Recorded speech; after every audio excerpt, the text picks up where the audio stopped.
Hello and welcome to another video by Rick Miracle. Hey! In my series Freemasonry and Satanism. Wow! It's been a while since I made a video. Today is the 12th of February. Wednesday is Valentine's Day. 2018. Who would have thought 2018 would get here so soon? And the changes going on in the world are alarming. Seriously alarming. And this video ought to be interesting. One question I have in my mind is, with the New Age, New World Order, globalism, Zionism, a shift in the way we think and what we know? Because over the past 50, 60, 70, 80, 100 years, we have been reprogrammed. The Hegelian dialectic. You cause one thing so that something else will happen. A shift in thinking, a shift in belief. And of course, the song that came out earlier in the 1900s, the age of Aquarius, leaving the age of Pisces, which was at the beginning, 2,000 plus years ago, the age of Jesus Christ, Christianity, was the age of Pisces. So what will bring, or what will come with the age of Aquarius, and what is well underway? Everything from the fake moon landing. And it's pretty easy to see that the fake moon landing was fake.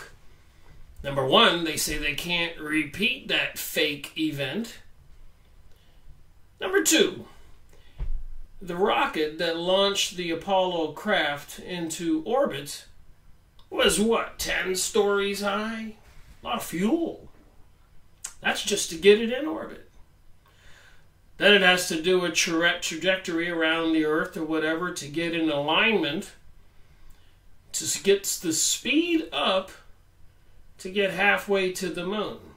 Then you need an equal amount of energy to slow down so you don't pass the moon. And then you got to circle the moon, then you got to land on the moon, then you got to take off from the moon and hook up with the orbiting craft and have enough energy to get halfway back to Earth and then slow down the other half of the way, and then enough energy to enter the orbit. It's like trying to go to California from North Carolina on one tank of gas. Just saying. That's another reason. Another one is, if you look at the pictures of the Apollo craft, there are aluminum tubes and little cotter pins.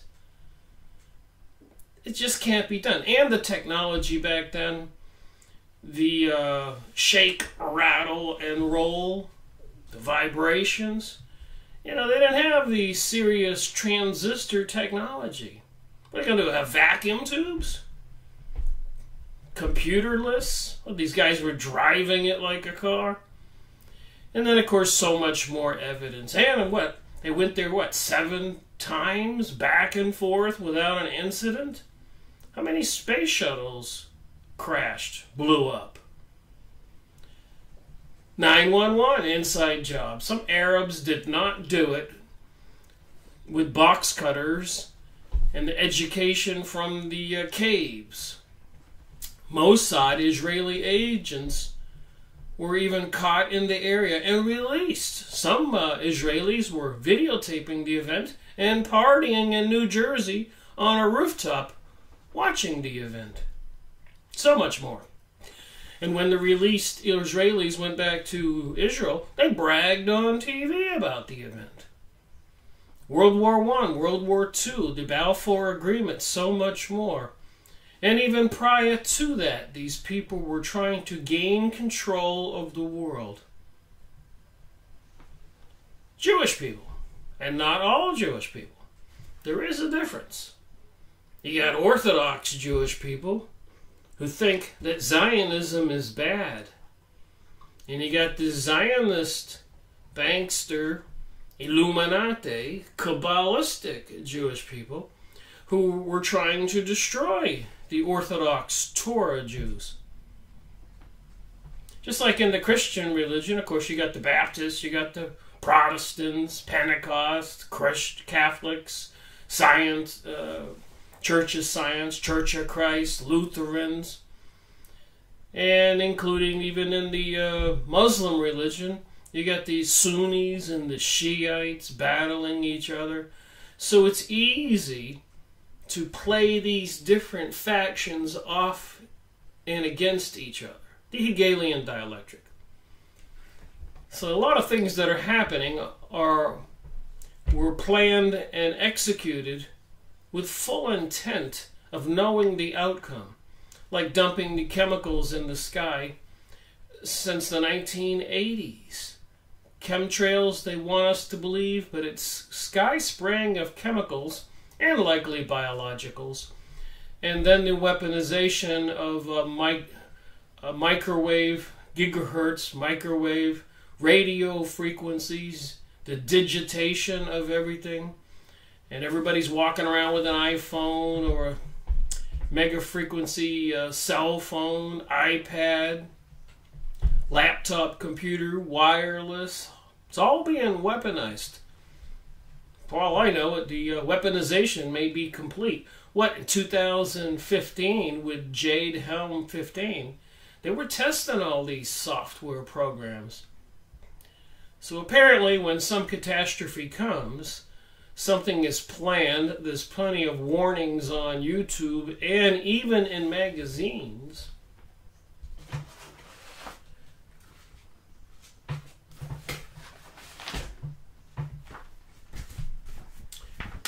I was in Barnes & Noble the other day, and I was looking for the current edition of Nexus. I try to get a copy of this every year. And there's all kinds of warnings in these magazines published in Australia. But I noticed on the next book over, Atlantis Rising, and I saw right in the center the fear-mongering about a pole shift. So you can go to the bookstore and here's these, and there were other books with this pole shifting, magnetic pole reversals, collapsing. Then they warn us about electromagnetic pulses, EMPs, threatening World War III, nuclear war, stock market collapse, look what's going on. And even FEMA camps and so much more. It's over the top. And in my opinion, from my research, it has everything to do with this new paradigm shift in our reality.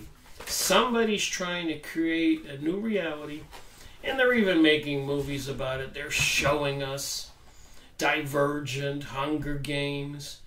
I made a little chart here on the wall of just some of the concerns. I was thinking about this, preparing for this video.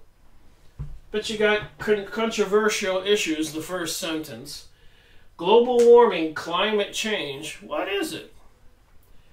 Chemtrails, HARP, microwave transmitters all over the world, 40 acres square. Strategically located Alaska, Puerto Rico, Norway. Big V's and pyramidal locations all around the planet. Apparently they can control the weather and even use it as directed energy weapons. Directed energy weapons, social engineering. Anybody who can't see that's going on is not paying attention. Genetically modified foods that your body doesn't recognize as food. They tested a lot of it on rats, and they had all kinds of tumors. They know this stuff. It's only logical. When bad particles or viruses or whatever gets in your body, your white blood cells, red blood cells, whatever, they attack it and like smother it and then other ones pile on, it's called a tumor. So when you eat genetically modified foods or these other factory-created foods in a can or a box, you're putting the enemy in your body, and your body is going to defend itself. Just a fact. Vaccines with mercury and other toxins, many of them hours after the baby's birth. That can't be good. Artificial intelligence, AI. I was looking for a piece of furniture. I relocated my residence. And I noticed when I started checking my email and looking at other things, there were ads all over my computer for that type of furniture. They're watching me. They're watching you. Just test it. Fake like you need a lawnmower. Spring is here. So look up a lawnmower. And then just go about your business, checking some web pages, watch some YouTube videos, and you'll see ads for lawnmowers. If they can do that with lawnmowers, couches, cars, anything that you're interested in, haircut. So this social engineering is going on. Prophecies, rewriting history, they're trying to change history. Secret societies, Zionism, New Age, globalism, market manipulation, it's all happening, plus so much more. And I got to make these charts because you can't just keep track of all this stuff. It's overwhelming. So I got Atlantis rising with the pole shift and the pyramids, the January-February issue. Is the universe conscious? Then on the Nexus magazine, the Saudi-Israeli war on Lebanon. I would say the Saudi-Israeli war on the world. Protocols of Zion. Apparently, if you look it up like in the Phoenix journals, there's like 120 of those journals. These newsletters or other documents published every week for years, and then they made journals out of them. You can go on the internet and find the Phoenix journals. But they talk about how the Saudis, the royal family, the people who control the country, are crypto Zionist Jewish people controlling an Arab nation, Saudi Arabia. Next to the tiny little dot, Jerusalem. But they're in cahoots, and apparently these are the same people into the Kabbalah, into the same religion of the secret societies. Whether it's Thoth, T-H-O-T-H, Thoth, or Osiris, or Ra, or any one of these many apparently same-named channeled entities from the other side of the veil, from the invisible reality. What is this religion? What about a pole shift? What about a passing planet, Nibiru, another star, binary twin star? All this stuff that they've been talking about for a long time. I've gone over these books. You can get this little, looks like a little kid's book, Herculumbus or the Red Planet. V.M. Roboli. It says Herculumbus right on there. And it was published by some guy in Brazil in second edition, 2003. So I think it was published in the year 2000.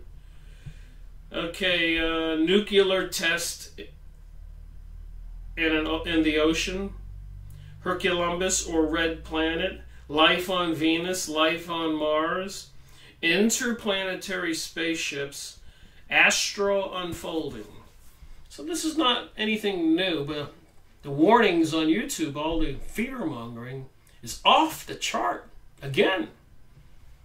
Kind of wanes and waxes. It just goes a plethora of information, and you don't hear too much. Then every year, I've been paying attention, making videos.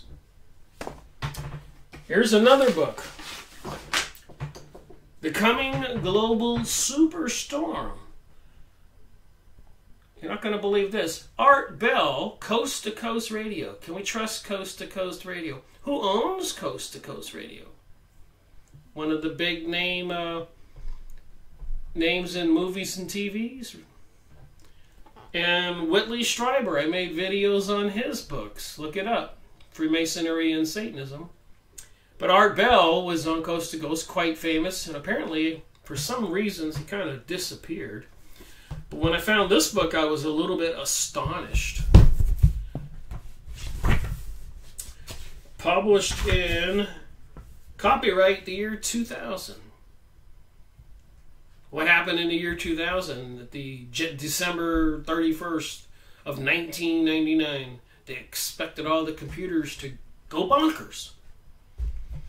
They've been pulling all this on us for quite a while. So I thought I'd read a page from this book and then get on to what I'm going to be talking about, so that you can see that this stuff has been long in the planning. 1913, June, when they started World War I, 6 months earlier, they put their president, Woodrow Wilson, the puppet, in charge, after the previous president said no to the Zionist, bankster, elitist, secret society Jewish people, not all Jewish people, and a lot of people into the Freemasonry and other organizations don't know what the hierarchy, the leadership, they don't know about the real plans, and that they worship some deity, Lucifer, Osiris, Ra, Sin, Set, Moloch, and so much more. I've been going over this.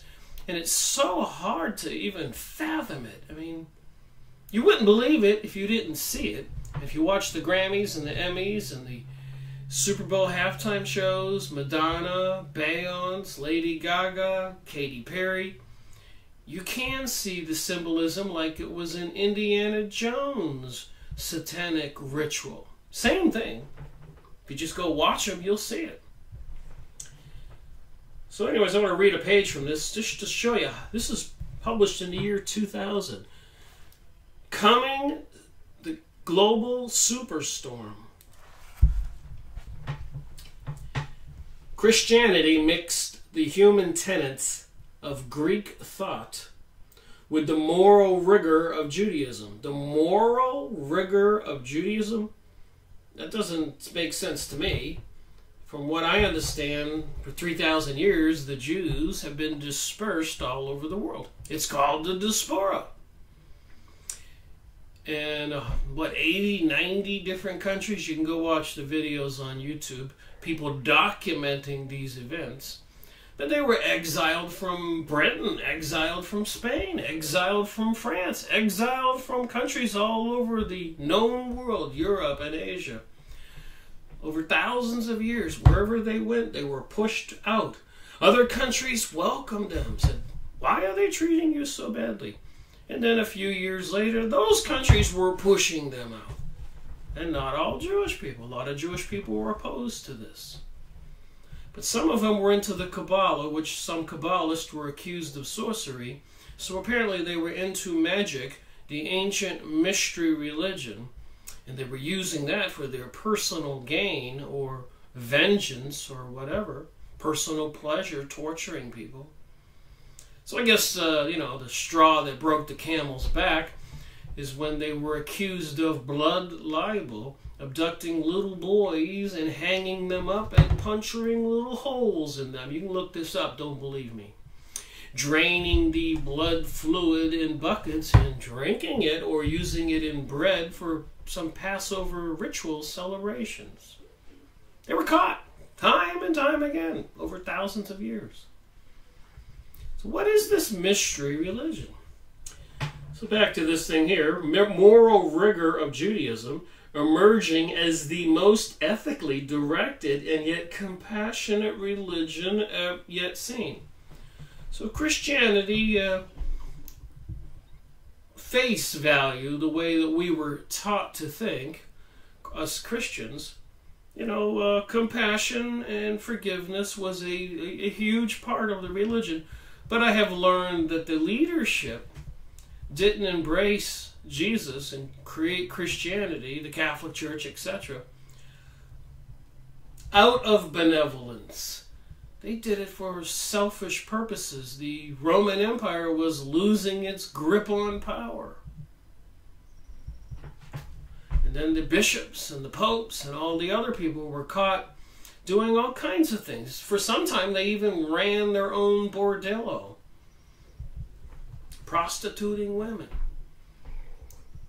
But somehow they got into bed with the Jewish banksters, and now the Illuminati Rothschilds and the Vatican hierarchy are all in cahoots with this New Age, New World Order.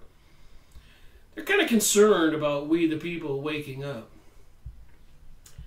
So from the Sphinx to Christ, then there have been a long series of enormously important cultural events and symbols that have been associated with the astrological signs that have happened under, unless we are reading the past too carefully, which could always be the case.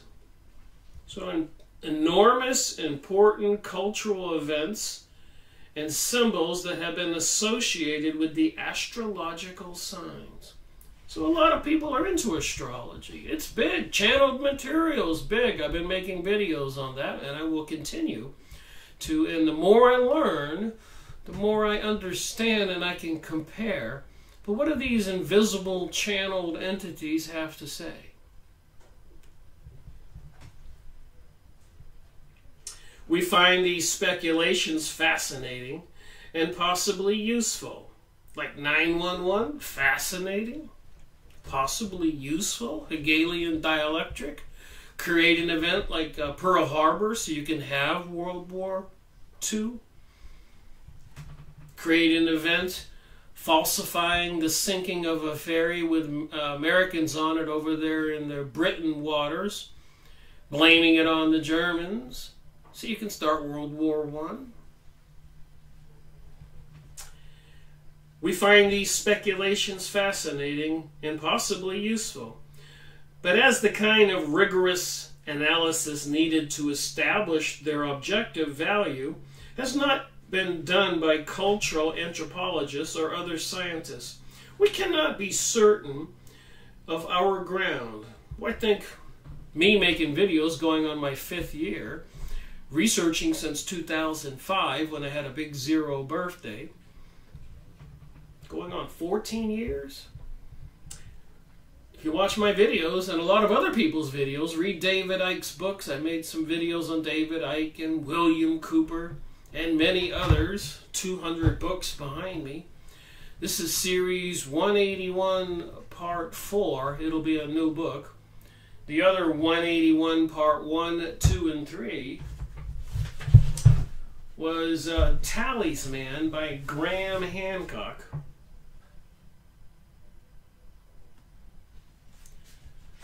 Fascinating information. Graham Hancock's well known.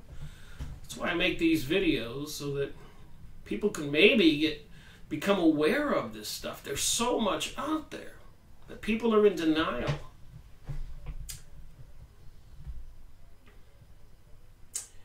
All right, each sign has offered deep and even defining meaning to its age.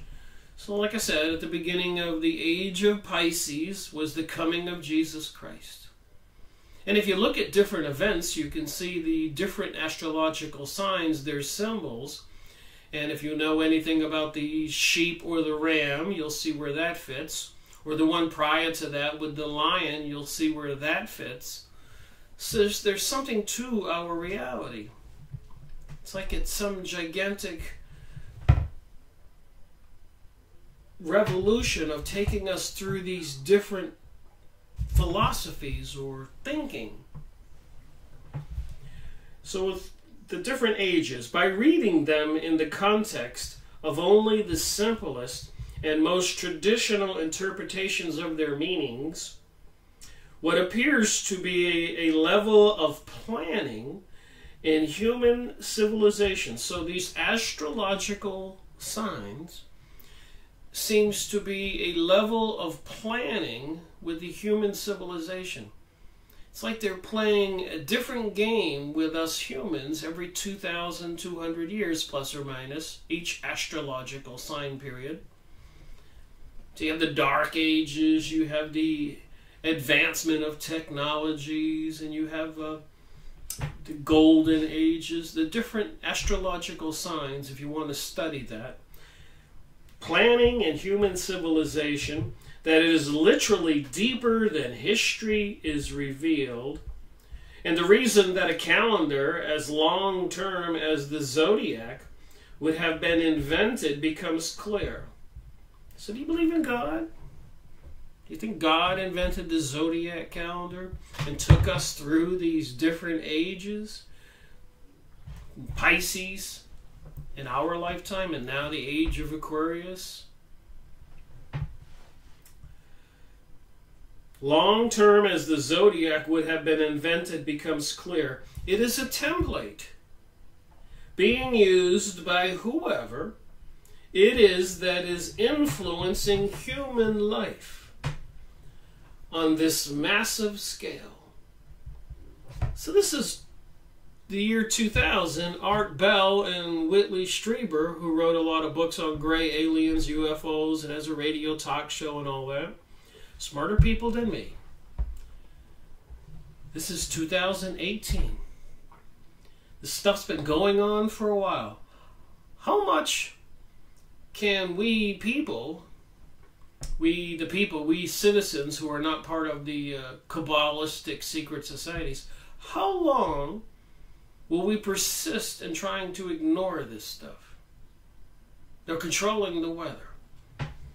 They were talking about a pole shift in 1980. I made a video on that book by John White. And so much more. So what does it tell us as we leave the age of Pisces and enter the age of Aquarius? Christian civilization is the fish that has been swimming happily in the water of faith. So Jesus promised, if you believe in me, you will be saved. I consider, I've said this in my videos, that it appears we're born on earth for a purpose. Soul growth. Edgar Cayce talked about that. To me, it's all, ever since I was a young boy, I said, it just appeared to me that whatever is behind me being here, and other people, it's like a gigantic school. Your whole life is like from first grade to 12th grade. And of course, 12th grade is when you're 70 or 80 or 90, or some people die sooner. So it takes 70 years to go through these 12 grades. And they do have some psychological and even physiological periods of time where we go through adolescence and then our youth and then our middle ages and then our older ages. So there is this stepping stone. You work and you grow and save money and get married and get a house and try to retirement, and then everything gets reversed and you spend your retirement and get rid of all the things you have. You have too much, your kids leave, and you prepare for death. You rise up and you start descending. And apparently, according to a lot of this material I've been going over, you know, with reincarnation and other philosophies, what are we to believe? I believe we're spiritual beings. That seems pretty clear. We're going to talk about who and what is God in this video on the book I'm going to be going over here. And I apologize. Some people complain they want me to get right to the meat and potatoes. But you got to have this conversation. I can't assume somebody's watched all of my videos. Swimming happily in the water of faith. So the age of Christianity, we were told we had to have faith, blind faith.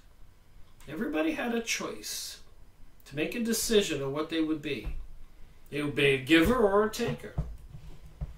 Charitable and loving, or a thief in the night, or perverted. We all have a choice. Until now, because now everything is once again changing. So here's Art Bell, Whitley Strieber, Coast to Coast, and so much other material I've been going over. They're all talking, even those channeled entities, Esther Hicks, channeling Abraham, Jane Roberts, channeling Seth, Lee Carroll, channeling Cryon, and the other ones I've been going over, and I will continue to go over those. They all talk about this change, the new age. The old age is of no use anymore. You can't have faith anymore. There's no more God anymore.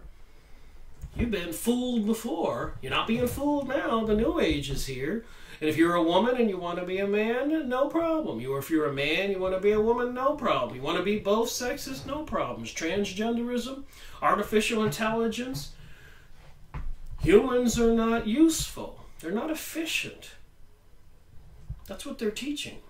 We're the cause of global warming. We caused World War I, World War II, 9/11. That's what they want you to believe. Revolutions in France, Russia, China. Death and more death for thousands of years. What's going on? Until now, because now everything is once again changing, yet again new beliefs are challenging the old. The 18th century saw the beginning of our transition, so that'll be during the 1700s, to the next age when rationalism began to challenge faith. So these people into the ancient mysteries, they worship these beings and have all these symbols. So apparently they have faith in those demons, Lucifer, Satan, Ra, Osiris, Thoth. They don't want you to have faith in God or Jesus, Holy Spirit. Why do you think that is? They don't want you to communicate with your higher self or the higher being. They don't want you to believe what's written in the New Testament. Why is that? Why are they afraid of? In the 19th century, Christianity began to contract. They had congressional hearings in the early 1900s about communism, and the communists admitted they were going to infiltrate everything. They wanted to destroy Christianity. So Christianity began to contract, intentionally, by the way. I've been going over the Encyclopedia Judaica, and it's obvious. Remember, the Pharisees, some of the Jewish leadership 2,000 years ago, crucified the emissary sent from God, God sending his son, Jesus. So the story goes. They can't have history just going on and on and on with that knowledge. It has to be purged. And people are not remembering, and it will be purged for some people. This generation will eventually pass away, and the next generation will be here. Will it be like the movies they've been showing us, Hunger Games Divergent? Will they remember that they had power? They could talk to God, believe in Jesus, be saved. Because in the bottom line is it's all about our spiritual selves, the human flesh body, the avatar that our souls occupy. Don't live very long. Nobody gets off of earth alive. But our souls are eternal. So is it the decisions we make and the things we do that determines where our souls go? Is there a battle for souls? Read the Bible. Watch my videos. Watch other people's videos. But all this seems to be connected. The symbolism is there. And I'll be going over that in this book. By Graham Hancock. The Sign and the Seal. So back to this little introduction. In the 19th century, Christianity began to contract as more and more people started to see the world around them in the terms of reason and science. Reason and science. What about those things I just read about at the beginning of this video? What does reason and science have to do with our governments all over the world, controlled by the secret societies and the banksters and the utopia-seeking Zionist Jewish people secret societies? What do you think about the 4,000 nuclear bombs they exploded in their testing? Whether it's Russia, China, France, Britain, America. What do you think that did to the planet? Compare that to we the people. We couldn't have done 1/1000th, all of us together. If we were throwing all of our trash out into the streets, For 100 years, we couldn't do the damage they did with those 4,000 nuclear explosions underground, above ground, and in the atmosphere. Think about that. And so much more.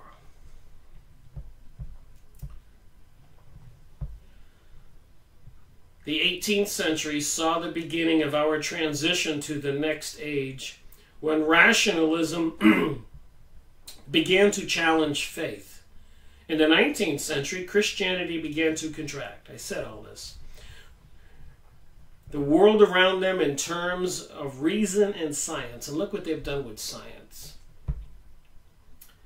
Now, there are major environmental disruptions all around us. Look at Fukushima, dumping all that radiation into the Pacific Ocean. Oh my. And as our situation gets more desperate, remember this is Art Bell and Whitley Strieber in the year 2000.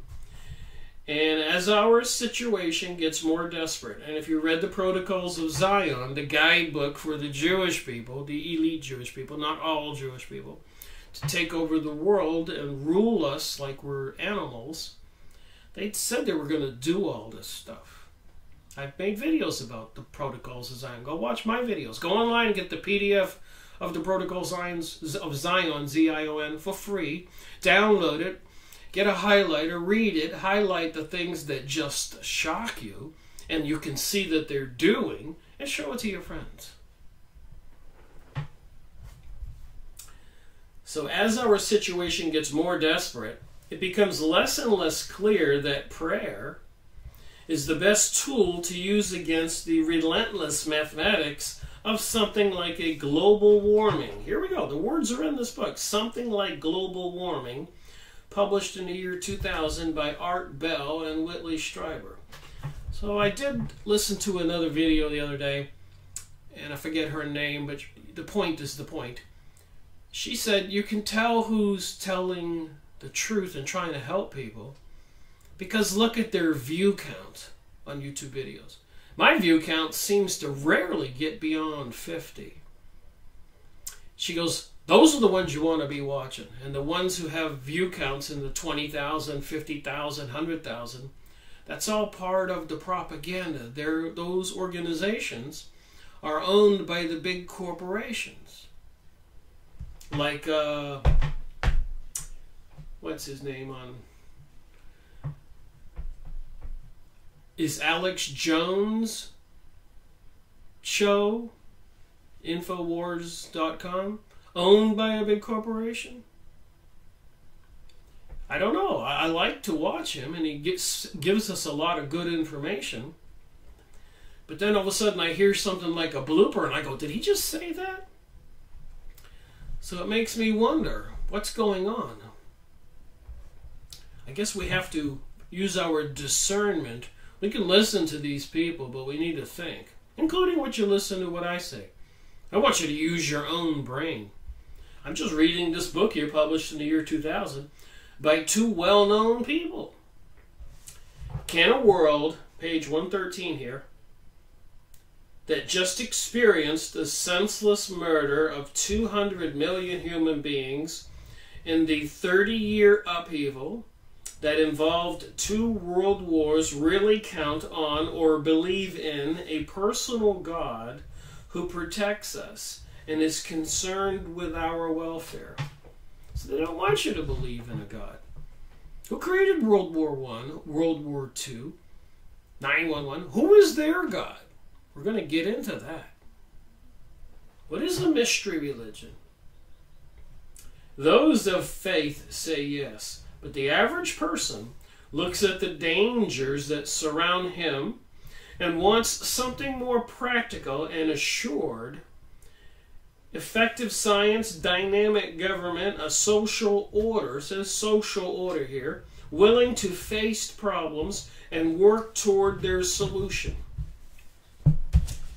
So again, I repeat, the Hegelian dialectic. The people will not accept this new world order until things get really bad. That's why they keep having the gun shootings and bombings and all these other crazy things. They have to keep pushing and pushing and pushing. And eventually people will scream to be saved and demand the government take action. And people who are trying to tell the truth, that there's material out there about the planning, books that are 18 years old like this one and so many others. I've got books published in 1880 talking about this with Helena Blavatsky. I've got books and information that's hundreds of years old. In 1666, Sabbatai Zevi, a Jewish rabbi over in Europe, declared he was a reincarnated Christ, and that he was promoting, in the year 1666, the mark of the beast, he was promoting an opposite set of commandments, and said if you can't be good, because it's real hard to be good, you have to be bad if you want to be saved. And you can't just be bad, you got to be really bad. You got to do an evil thing every day. How bizarre is that religion and thinking? But what do you think the Church of Satan, the rituals, sacrificing people, the ultimate ritual? If you're going to advance, nobody goes to school, to college, to go to the first year and just drop out intentionally. People go to college because they want to graduate. Maybe get their master's, PhD. Nobody starts high school because they want to drop out. Well, people who get into these, initiated into these secret societies, these cults, and witchcraft organizations, Church of Satan, whatever, they don't go there to do it halfway. They want the ultimate prize. For Christians, the ultimate prize is Christmas, celebrating Jesus' birth, or Easter, our holidays. But for some of these cults, there is an ultimate prize, the Illuminati. Plenty of people have come clean and talked about it on YouTube and books published that I've got, and I've gone over, and I've got more, and I'm going to go over them, about these evil cults. The ultimate prize is sacrificing a human. And apparently even worse, torturing and controlling and enslaving. Can't be good, be evil, they preach. Look at the world, what's going on, the symbolism. So when I get into this book, The Sign and the Seal, I've been reading this for almost a month now. I remember when I had to go visit some family for Christmas, I started this because, I was going to, somebody was ill, we had to go visit. And so I sat in the living room and I'm just engrossed in my book with some relatives that I really hardly knew. And so a month. An amazing story about the Ark of the Covenant. And then when I made this part 1, 2, and 3 on talisman, what is a talisman? It's like a lucky charm, a rabbit's foot, the symbol, like the witches have to get in a circle with a star in it and do their incantations to communicate with some invisible beings. Stephen Greer takes a group of people with the Sirius Disclosure, the UFO Disclosure Project. They go to the beach and they do incantations and these beings appear. What is this? What are we to believe? Who is God? What is God? What is the Ark of the Covenant? So I was reading this, and it's a fascinating story. I'll try to briefly make a synopsis before I start reading from a few pages and giving you some of the nitty-gritty details that should pretty much amaze anybody. It amazed me. The chapter I'm going to read here is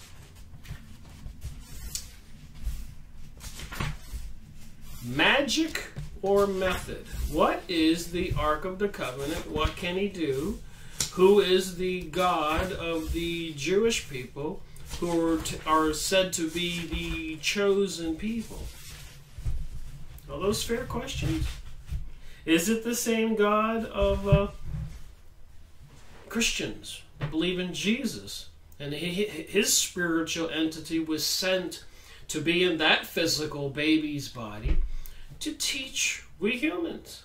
And throughout history there have been prophets and apparently deities who came to teach we people. I don't deny that. I believe that. I've been studying the shamanistic books of shamans from Mexico and Peru and elsewhere. I can see how it works, the spiritual world interacting with this physical world. But what's that got to do with the paradigm shift today? What's it got to do with the Ark of the Covenant with this book here? You can see the Ark of the Covenant there.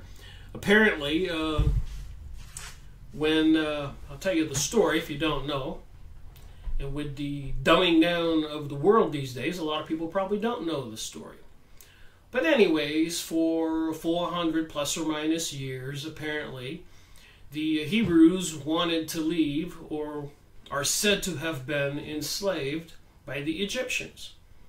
So who were the Egyptians to be enslaving the Hebrews back then, 3,200 plus or minus years ago, 3,000 plus years ago? Well, apparently, the way I understand the story, now that I'm more educated than I was in the beginning, the nomads, the Hebrews, were one of many different groups who were wanderers around the different deserts. You know, it was a pretty sized continent, Asia, and then, of course, Europe, and Saudi Arabia, and Africa. So there was a lot of territory for these different nomadic groups, gatherers, not farmers. So they moved around, even like the American Indians used to move all over the North American continent with their teepees. They were gatherers, wanderers, not settling down and becoming farmers. And some of these nomad gatherers, wanderers, became ruthless hordes and became warriors and conquerors. So that's what they did. These nice little villages here and there would be attacked by these people. And we've all seen the movies. So anyways, in their wanderings, these Hebrews had migrated into Egypt and somehow had took over the whole kingdom, got into the position of leadership. They don't tell you that. But eventually, one of the royal bloodlines of the pharaohs, one of those princes, rose up and dethroned the Hebrews, had taken over the throne, and they became workers for the Egyptians. They weren't enslaved in any kind of prison. So they became working citizens, which was not happy for these people who wanted to be in the leadership of the world, the aristocrats, the princes, the princesses, the barons, the kings, the queens. These people had a certain DNA, apparently, and a propensity to want to desire to be in these leadership positions. So that's the background. So here they are. Now they're workers in Egypt, and they want to get away from there, and they were praying to some deity. They don't want us to pray, but they were praying to some deity to be saved. And apparently they had learned a lot of the Egyptian religion, some kind of thing like magic. In Egypt, they even had guards at the border. People were searched. So when they left Egypt, they didn't take any of these talisman. You can look up talisman on Yahoo Images and see all these little charms and stuff these secret societies have, and symbols like rabbit's foot or whatever. So you couldn't leave Egypt and take any of the magic information or artifacts with you. So people went to Egypt to learn this mystery school. And remember, if you know anything about Atlantis, apparently before the Great Flood, a lot of Atlanteans, with that awesome amount of technology and knowledge, when the Atlantis was seeking, they went to Egypt where they have the pyramids. Some of them went to Yucatan, Mexico, where they have the pyramids. Some of them, according to the ancient stories, went to Peru. All over the world, these surviving Atlanteans, the leadership, migrated and took over other areas and brought their technologies. Some of it was quite devastating, creating grotesque beasts with DNA and genetic engineering. Isn't that funny what's going on today? By the same people into the ancient mystery religion. So anyways, they prayed, and the prophet said to the Pharaoh of Egypt, the leader, that one of the Hebrews will rise up and threaten the kingdom of Egypt. So the Pharaoh said, I want to kill all of the firstborn. And somehow I'll get lucky, and this one that's supposed to rise up will be killed. And so Moses' mother put him in a little basket and sent him down the stream. I'm simplifying the whole story here, so that she could save her baby. And one of the royal elites of the Pharaoh was bathing on the waterside and found the baby and raised it as one of the royal family, learning all of the secret mysteries of the ancient mystery religion, a country that was known to have magic, turning rods into serpents and other kinds of magical feats. So here's this Hebrew somehow winding up in the hands of the Pharaoh's royal family, being raised into the ancient mystery school, being taught magic.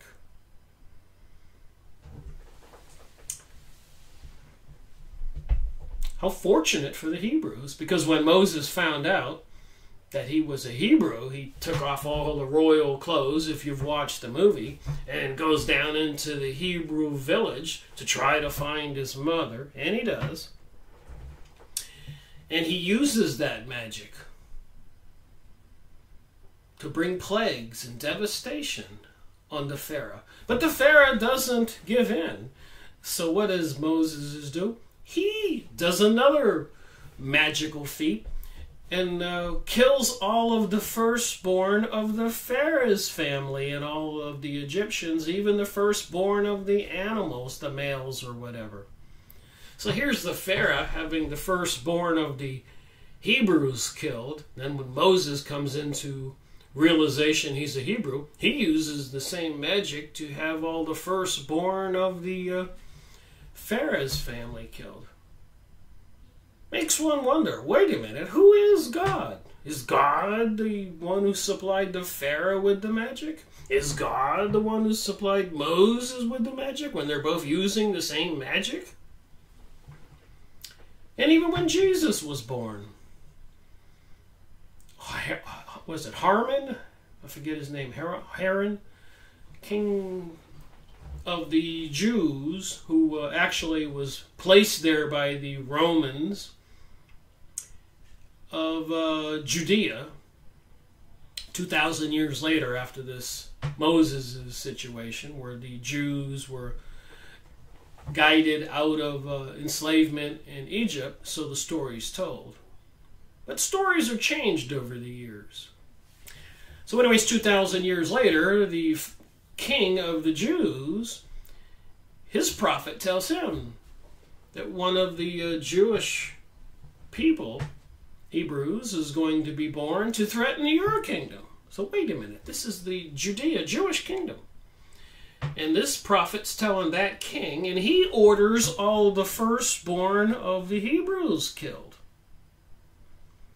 So with that, Mary and Joseph took baby Jesus to Egypt to escape being killed, because all the firstborn were ordered to be murdered by the king of the Jews. So who's the God of the Jews here?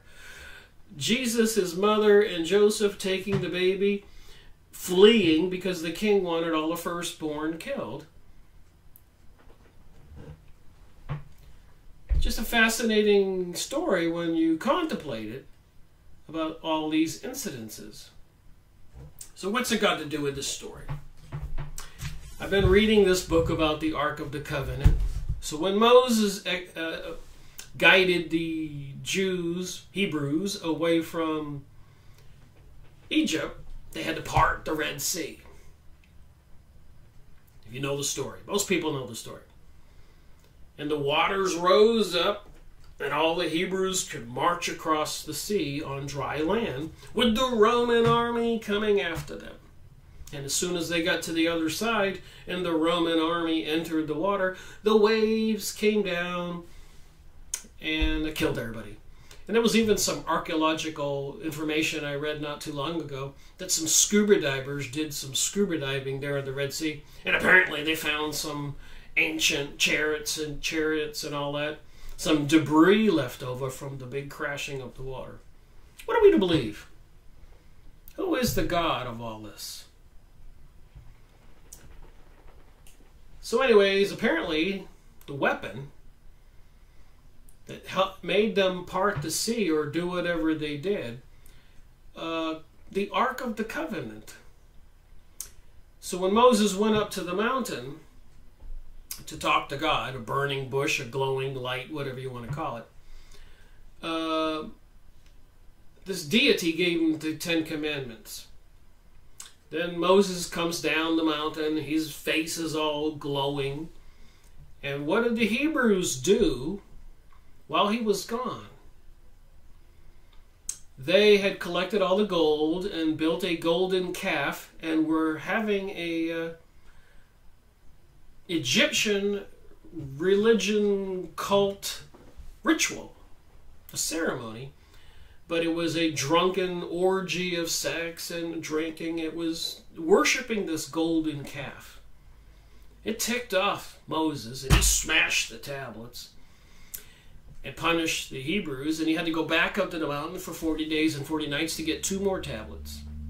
So now that he's got the tablets, when he's up there, God gives him some specific instructions. You are to build a wooden acacia from an acacia tree, a box about 3.5 feet by 2.5 feet high and 2.5 feet thick, and line it with gold and put the tablets in there. And on top of the box, the chest, you're going to put a throne, a gold plate about this thick, solid gold, and 2 beings, cherubim with wings on it, facing each other. The Ark of the Covenant. This chest lined with gold of acacia wood with the tablets inside. Apparently, it was to be a container for God. You ever seen I Dream of Genie, where the genie comes out of the bottle? Or Aladdin's lamp, where it comes out of the lamp? Not so far-fetched, because over there in the Middle East, the Arabs, they have something called the jinn. These spiritual beings that inhabit different areas and location and are quite powerful. Of course, people here in the United States or Europe, we call them ghosts or spirits or demons. So who are these channelers communicating with? Esther Hicks, Lee Carroll channeling Cryon, Helena Blavatsky channeling some masters, Aleister Crowley, the evilest man alive, series number 21, go watch my video, channeling Aiwass, which looks like a gray alien. So here we have these interdimensional beings, and we have this chest called the Ark of the Covenant. That's what it looks like, the top of it. And these beings, because on the Ark of the Covenant, when Moses would approach it, or the other priest, a cloud would form between the 2 cherubim, and voice or a face would appear, the way I understand it, and speak, and give them directions on what to do, giving them the land of Canaan. The Palestinians peoples used to be called the land of Canaan. So this being coming up out of the chest says, I'm going to give you this land. You are to do this and this.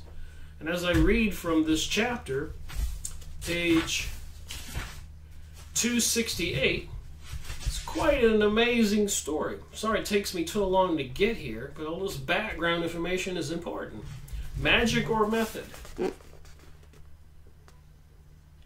And I believe this has everything to do with what's going on today, with the efforts to destroy Christianity, which even the communists testified to in the early 1900s at congressional hearings in the USA. I've got plenty of books on this. And the communists are the same thing as the Freemasons, Illuminati, Rosicrucians, and not all the lower level people. So many people go, Rick, my uncle was a Freemason, my brother was, my dad is. They recruit a lot of people, and they've even admitted it, to be dupes. And they use them for money. It's like an army. A lot of people are kind of brain dead. They just follow and they get told they're great and they're going to learn some secrets and are going to get some money and some backdoor deals.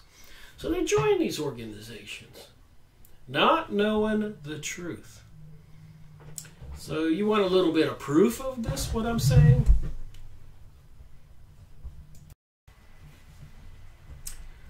Part of the proof is the 200 books behind me.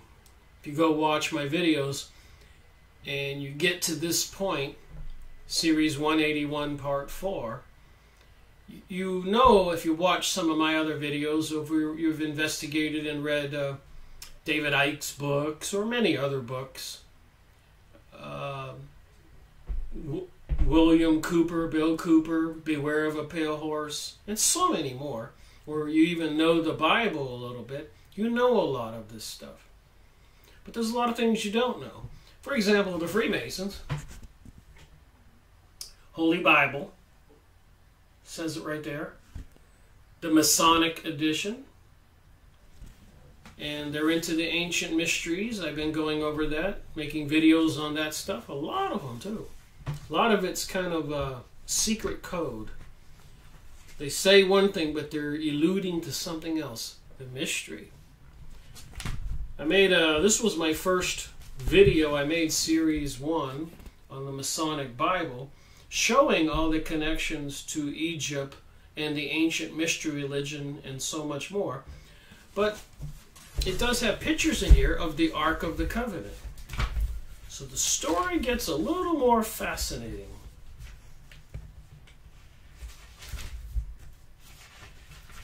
King Solomon's Temple, 911. The creation of the State of Israel. What are we dealing with? Into the Kabbalah. Paradigm shift. King Solomon's Temple, they want to rebuild it. This is a Freemasonic Bible. King Solomon's Temple, they want to rebuild it. I've got pictures from Tex Mars publications where the Freemasons have built models set on big tables of King Solomon, and they've gone through great lengths to get all the details on how to rebuild King Solomon's Temple. And it's supposed to be quite a fascinating situation, reality that they talk about in the Bible, in this Freemasonic Bible here. So it's connected, the Freemasons, to the ancient mystery religion. And they have these beings, these lions or whatever, with wings on them.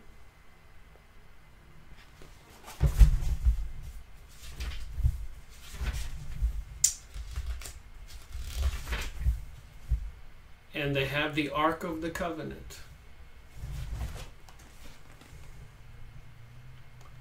See the cherubim? See the light in the center? See the light glowing from the container?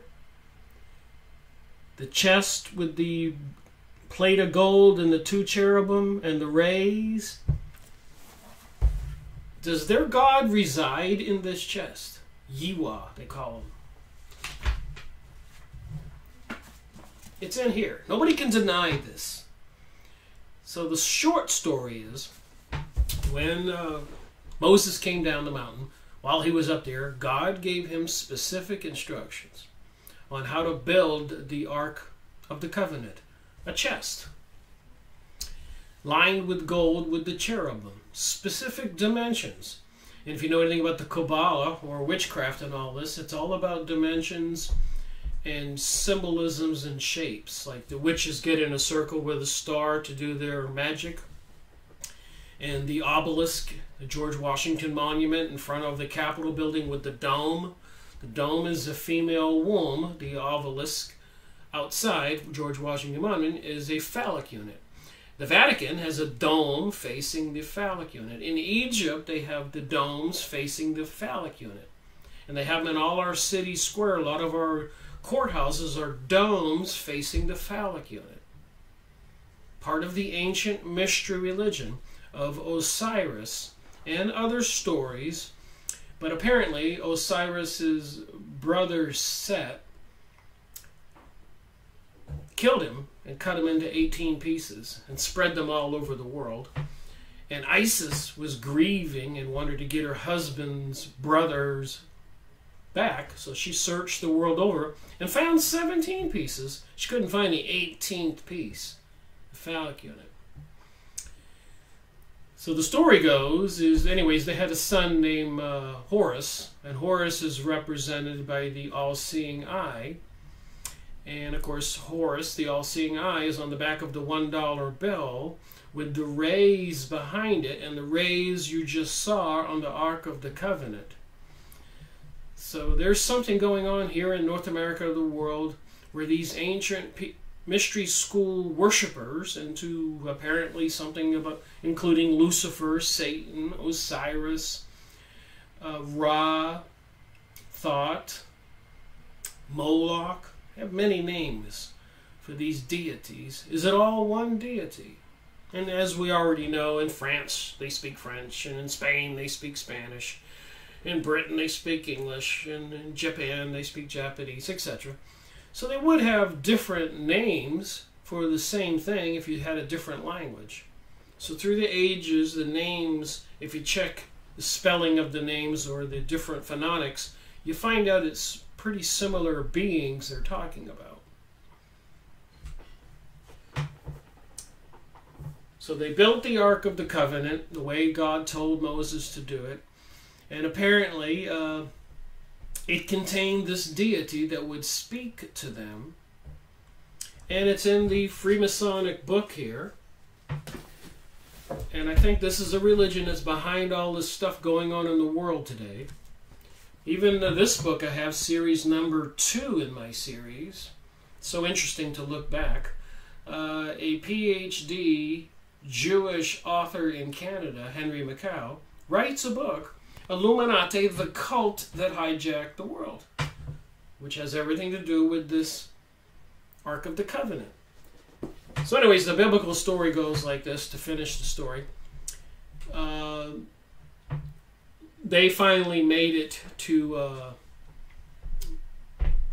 conquering the Canaanites and had a country called Judea, and King Solomon wanted to build a temple for the Ark of the Covenant. Prior to that, when Moses came down the mountain, they built a tent called a tabernacle, a rectangular posted thing with curtains around it that they would put the ark in. And if you approached the tabernacle, went inside unannounced or unintended, the ark would shit out sparks and kill you. So they had to be really careful with this. But anyways, it did make it to Israel, Judea, after they killed all the Canaanites because their God told them to. So the King Solomon's temple was built specifically to contain the ark. The Freemasons of today, as you just saw in the Bible, are behind or aligned with the Zionist Jewish people today who are trying to take over all the Arab nations like they killed the Canaanites 3,000 years ago. They're killing all the Arabs now. This is the way I see it. And they want to rebuild King Solomon's temple, which they're doing. But it is one of the holy shrines, the holiest shrine, the third holiest shrine of the Muslims, the Dome of the Rock. And apparently under this dome, and I've been talking about domes facing phallic symbols, courthouses, the Vatican, this Dome of the Rock, down underneath it is a gigantic square black stone. In Mecca, where all the Hebrews walk around in this big ritual, there's a big black stone. In the United Nations, in the meditation room, there's a big black stone. Huh. So anyways, with the secret societies, Freemasons, Illuminati, part of this globalism, New World Order, New Age, they want to rebuild King Solomon's temple, which was built initially just to house the Ark of the Covenant, which has this God divining power coming from it when you open it, and it kills whole armies and peoples. I'll read from that. Guess I'm going to have part 2 on this video. So anyways, King Solomon met up with the Queen of Sheba from Ethiopia, Northeast Africa. And he fell in love with her. She was a black woman. And I think he was probably Arab or brown. And so apparently they hooked up. They had a son, Makita, something like that.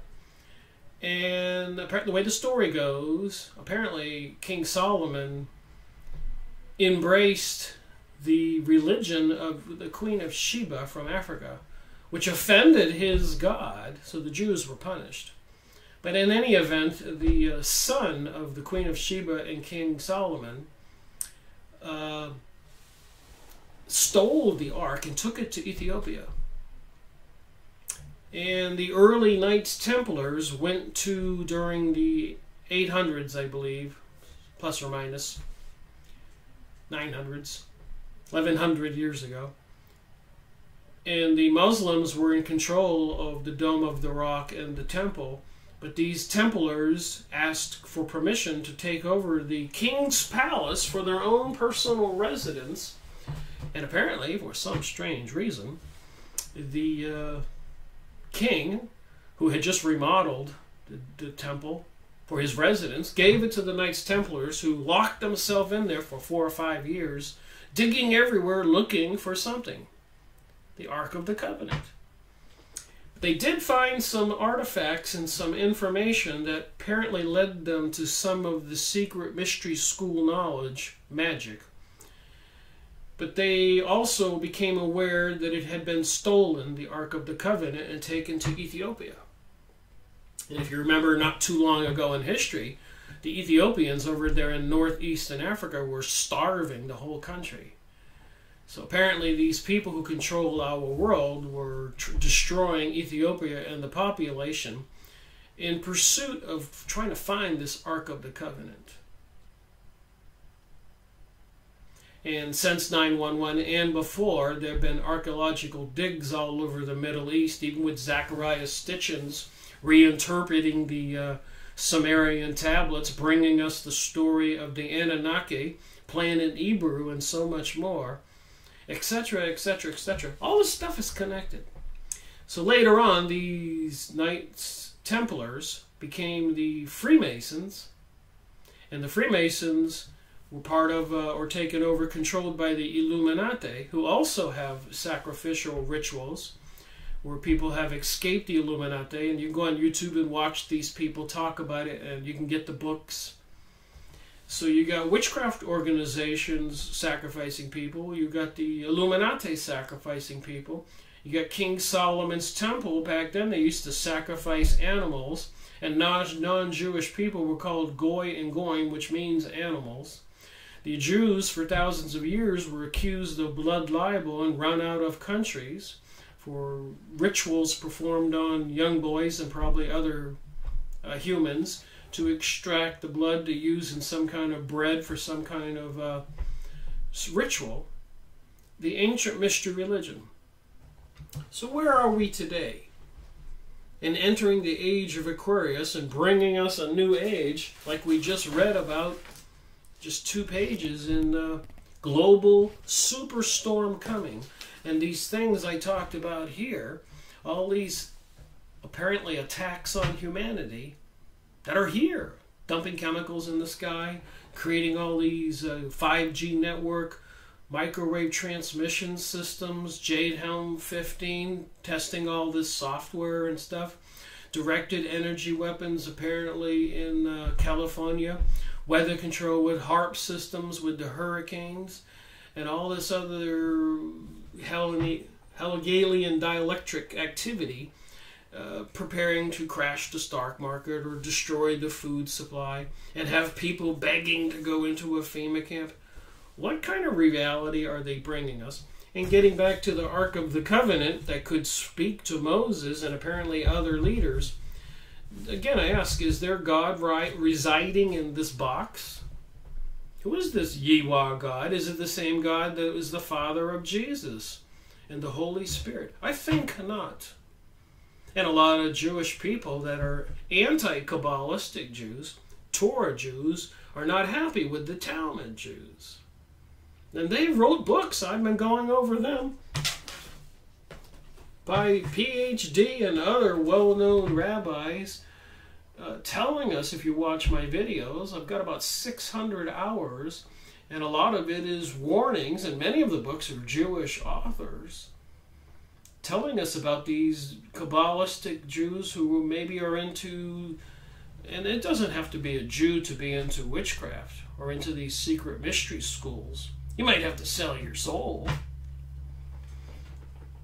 make a deal with the devil, and then they give us TV programming like Lucifer, Modern Family, 2.5 Men, Charlie sleeping with a different girl every show almost, Seinfeld sleeping with a different girl every show almost, and so much more.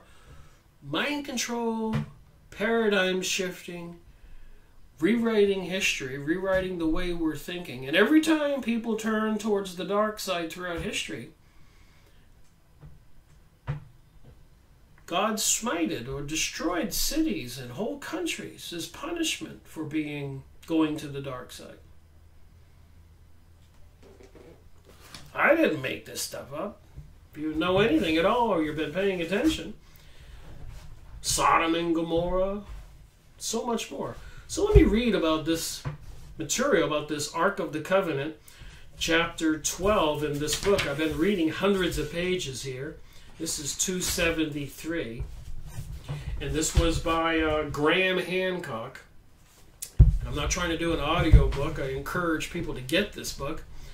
Understand the story, see it in its true light, and share it with your friends and family. Share it with yourself so you can wake up. And all this other stuff that's going on is real. And somebody's trying to bring us a new paradigm. What about the Canaanites back then, when this being in the box told the Jews that they were the chosen people, and they were going to get the Canaanites' land and had to kill them all, and the box helped them? The box would levitate and attack the enemy. This stuff's in the Bible. All right, Graham Hancock says, during the 1989 and 1990, as I immersed myself ever more deeply into the mysteries of the Ark of the Covenant, I became interested not only in where it was, but what it was.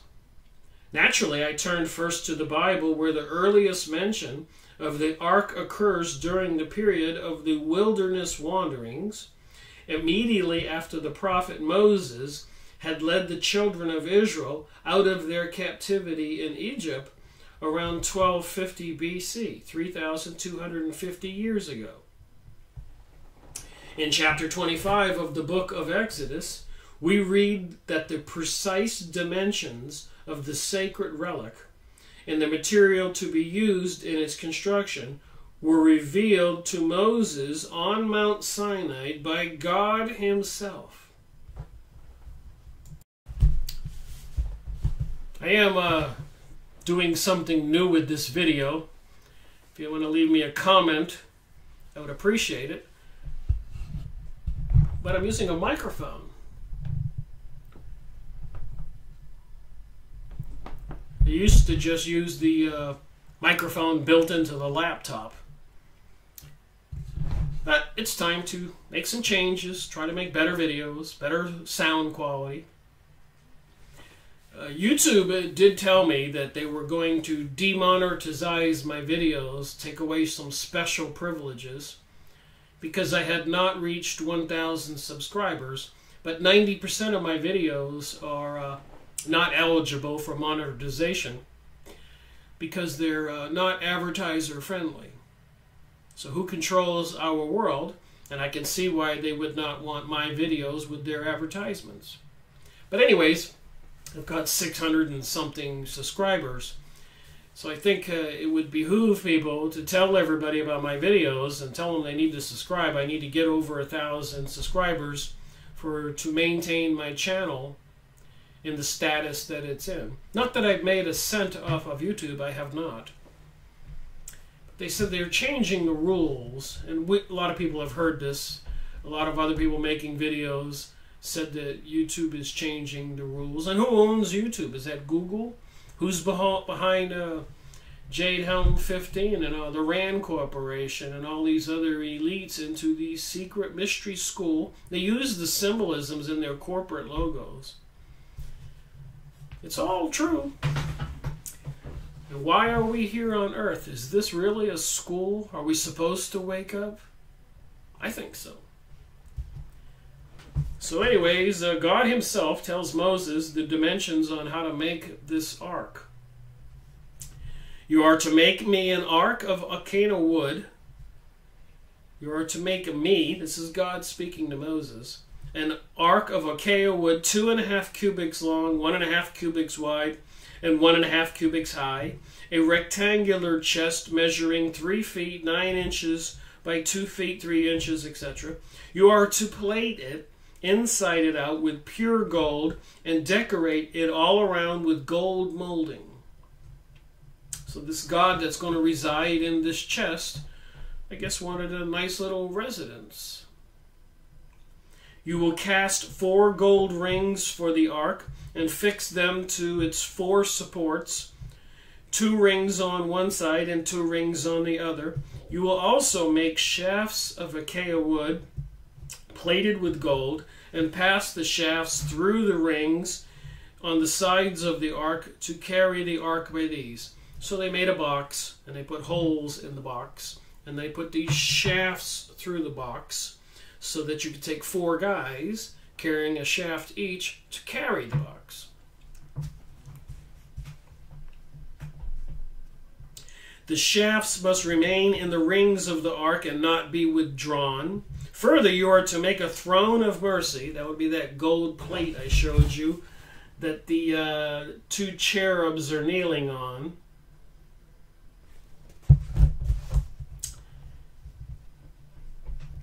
A throne of mercy of pure gold, 2.5 cubits long, 1.5 cubits wide.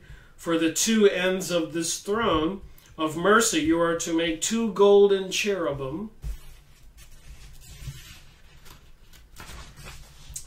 Make them of beaten gold. Make the first cherubim for one end and the second for the other, and fasten them to the 2 ends of the throne of mercy so that they make one piece with it. The cherubim are to have their wings spread and upwards so that they overshadow the throne of mercy. They must face one another, their faces towards the throne of mercy. You saw pictures of that in the Freemasonic Bible. King Solomon's temple was built for the sole purpose of carrying it in the same shape and dimensions, but larger, as the tabernacle where they put the Ark of the Covenant after Moses had it built when he came down the mountain. So the King Solomon's temple was kind of a replica of the tabernacle to house the Ark of the Covenant, this box which held this being that if you opened it would come out and fight your wars for you and slaughter whole armies, as you'll see here. It promised the Hebrews back then that they were the chosen people and that they were to slaughter all the Canaanites and take that country. Is that our God? I think not.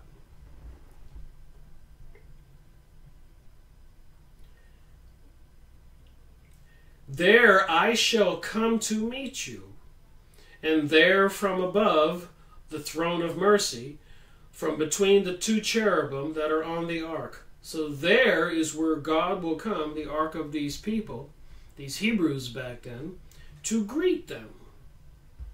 This divine blueprint is surely one of the strangest passages in the Bible. After receiving it, Moses passed it on verbatim to a builder named Bezalel, a man filled with the Spirit of God, in wisdom and in understanding and in knowledge and in all manner of workmanship and devise cunning works. Bezalel made the ark exactly as specified.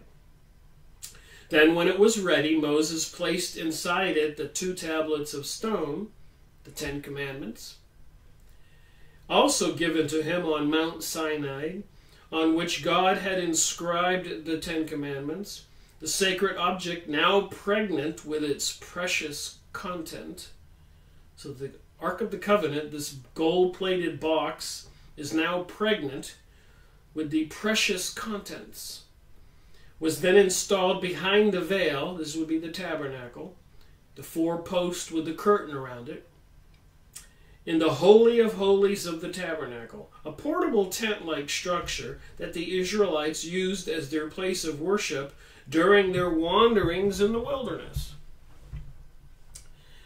Okay, another paragraph highlighted here, named The Terrors and the Miracles.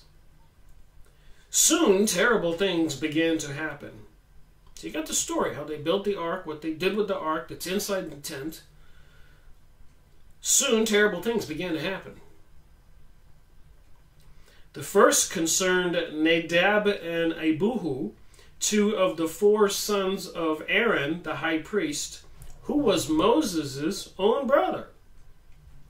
As members of the priestly family, they enjoyed access to the Holy of Holies, into which they one day advanced, carrying metal incense burners in their hands.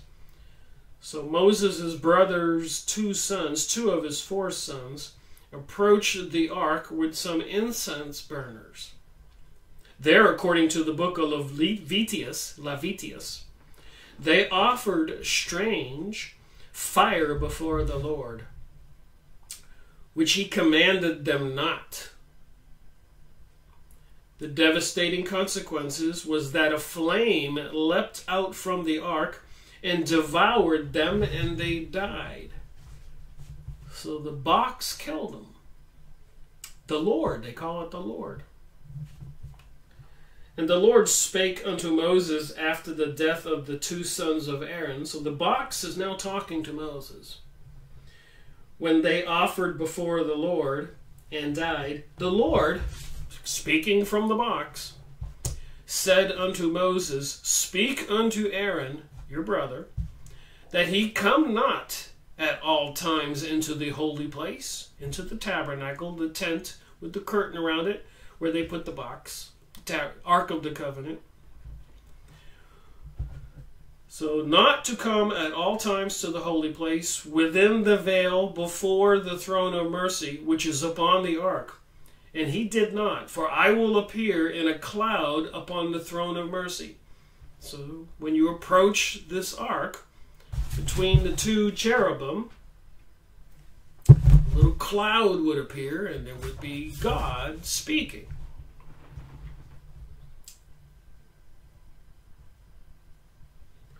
The throne of mercy, mercy seat in some translations, was a slab of pure gold that served as the ark's cover. The reader will recall that mounted on either end of it and facing each other were 2 golden figures of cherubim. The cloud upon the throne of mercy, which threatened death to Aaron, must therefore have been visible between the 2 cherubim. It was not always present, but on these occasions when it did materialize, the Israelites believed that the demons held sway. So was this being some demon, fallen angel? And even Moses would not dare approach. Other supposedly supernatural phenomena also manifested themselves between the cherubim that faced each other across the ark's golden lid. For example, just a few days after the unfortunate demise of Aaron's two sons, Moses went into the Holy of Holies of the tabernacle, which was then still pitched in the shadow of Mount Sinai. After he had entered, the prophet heard the voice of one speaking unto him from off the mercy seat that was upon the ark, from between the two cherubim. So Moses goes into the tent, the tabernacle, and apparently a cloud appears on the top and is speaking to Moses from between the two cherubim. Certain very ancient Jewish legends state that this voice came from heaven in the form of a tube of fire. And fire, in one guise or another, with or without the deadly cloud, seemed often to have been associated with the cherubim. According to an enduring folk memory, for example, two sparks, elsewhere described as fiery jets, issued from the cherubim which shaded the ark. Sparks which occasionally burned and destroyed nearby objects. Wow, this looks like a little dangerous box here with some angels or cherubim sitting on top. Eventually, the time came for the Israelites to abandon their camp at the foot of Mount Sinai, also called the Mountain of Yiwah, after the name of God.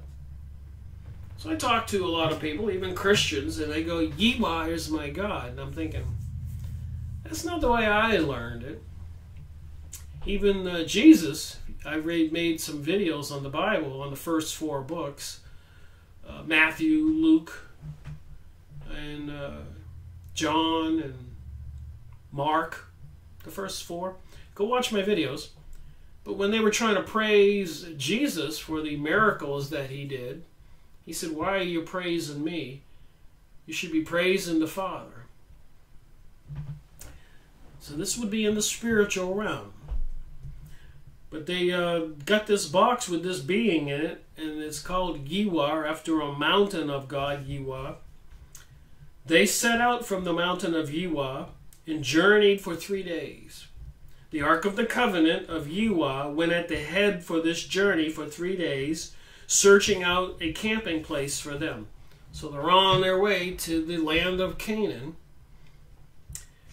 And as the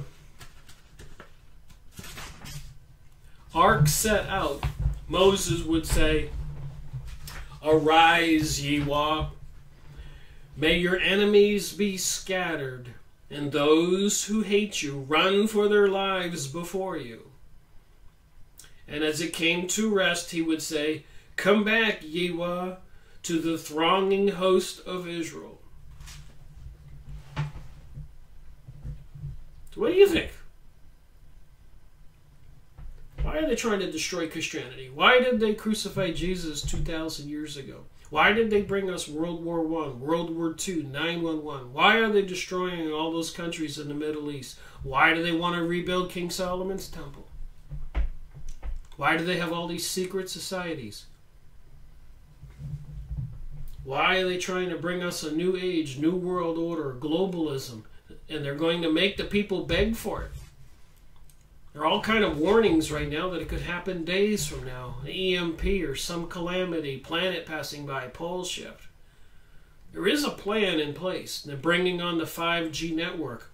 What do you suppose a world engulfed in a electromagnetic microwave frequency blanket? What kind of hologram or effects could they cause? It's the same people we're talking about in this story, in this book. So I do believe it is supported by some otherworldly beings, and I do believe they have a plan, and that part of this is prophecy. Go read the book of Revelations. Watch some of my previous videos. Listen to other people warning. Use your own common sense. Look at the stock market yet again, where the people get fleeced of billions and trillions, and the countries and presidents assassinated. It's not hard to see this if you want to see. And I think that's part of the whole purpose, is to wake up and to say, hey, I believe in God. This is what I'm going to think. This is what I'm going to do. And I'm going to listen to Jesus, believe in Jesus. And I know other people of other religions, they have something they're told what to do. I'm not trying to say everybody should be a Catholic or a Baptist or a Muslim or whatever. But there is some common sense issues here. When I was in community college, I took a comparative religion course.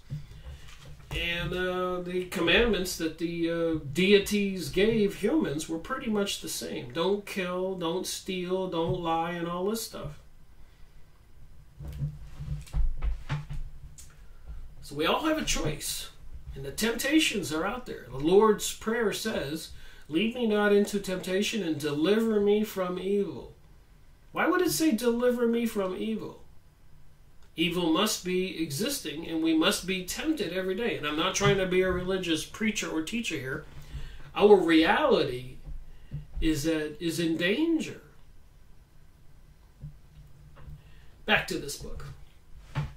I can ramble on. I haven't made a video in over a month, I think. Traveling at the head of the Israeli column, the sacred relic was borne on the shoulders of the Conanites, or sons of Conan, a sub-clan of the tribe of Levi, to which both Moses and Aaron are also belonged. According to several legends and to rabbinic commentaries on the Old Testament, these bearers were occasionally killed by sparks which the ark emitted. So the bearers who carried the ark along the caravan, sometimes they would be killed by the sparks coming from the ark. So was their God killing them? Is Yahweh God in the box? Just questions here. Should we be asking questions? And in addition, were lifted bodily off the ground from time to time, because the ark was able to carry its carriers as well as itself. So sometimes the ark would just levitate, and the four bearers carrying it would levitate with it, and it would just move along. Nor is this the only Jewish tradition to suggest that the ark might have been able to exert a mysterious force that in some way was able to counteract gravity. Makes me think about gray aliens and reptilians and UFOs popping into existence and out of existence. Several other pieces of learned midrash, it's one of those Jewish books, the midrash, like the Talmud or the Zohar. Some other pieces of learned midrashic exegesis, history, also testify that it sometimes lifted its bearers off the ground, thus temporarily relieving them of what would otherwise be a considerable burden. So I guess if the bearers were getting tired, the ark would lift itself and the bearers up in the air so they could float along. What is God, as I said at the beginning of this video? What are we talking about here? These people who were supposedly secret societies and Zionism, Israel Today, even Prime Minister Sharon not too long ago, the Prime Minister of Israel, in a heated argument in his Congress, he said, don't worry about the USA, we control the USA, and the Americans know it. So who's behind all this stuff? All these videos on YouTube, all these warnings? In a similar vein, a particular striking Jewish legend reports an incident during which the priests attempting to carry the ark were tossed by an invisible agency into the air and flung to the ground again and again. So a couple of priests approach the ark, and they're lifted up and thrown down, and they're lifted up again and thrown down again and again. That kind of freak you out. You ever seen the Indiana Jones movie where they have the Ark of Covenant? Indy tells his girlfriend, close your eyes. They're tied to a couple posts. And the Germans are opening the ark, and these rays come out and kill everybody. Like spirits flying all around. What are we talking about here? Another tradition describes an occasion when the ark leaped of itself into the air. Imbued as it was with strange energies, it is little wonder throughout their wanderings in the wilderness that the Israelites were able to use the ark as a weapon with powers so terrible that it could bring victory even when the odds seemed overwhelming. An account of one such battle describes the ark as first uttering a moaning sound, then rising up off the ground and rushing towards the enemy. Wow, it's like the ark was acting like a raging, charging bull, rushing towards the enemy, who, not surprisingly, were plunged into disarray and slaughtered on the spot. On another occasion, however, and as though to prove the rule, the Israelites were themselves defeated. This happened, according to the Bible, because they did not have the ark with them at the time. Moses had withheld it from them after advising them against mounting an assault in that particular area. They set out presumptuously toward the heights of the highlands. Neither the Ark of the Covenant of Yahweh nor Moses left the camp. Then the Amalekites came down, which dwell in that hill country, and smote them and discomforted them.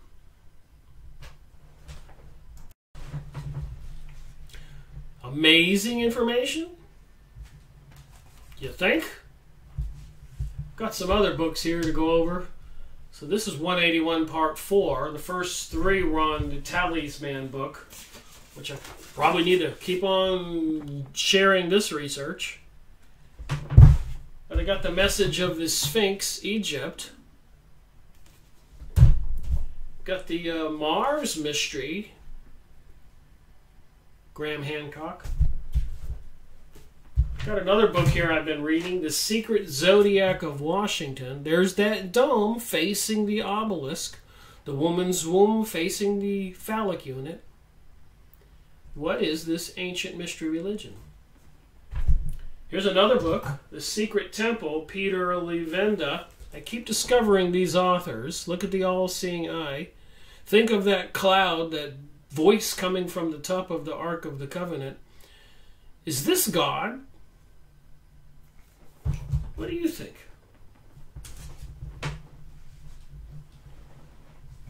Just trying to figure out what this ancient mystery religion is all about. This new age, new world order, globalism, and the attack on humanity and a planned catastrophe planet-wide with the intention to depopulate the planet of a lot of unwanted people.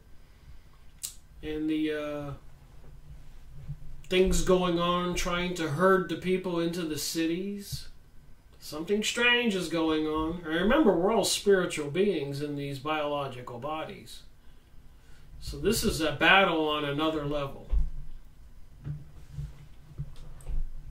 Maybe if I keep reading books and researching, I'll get a better idea of what I even think. It's kind of a bizarre story.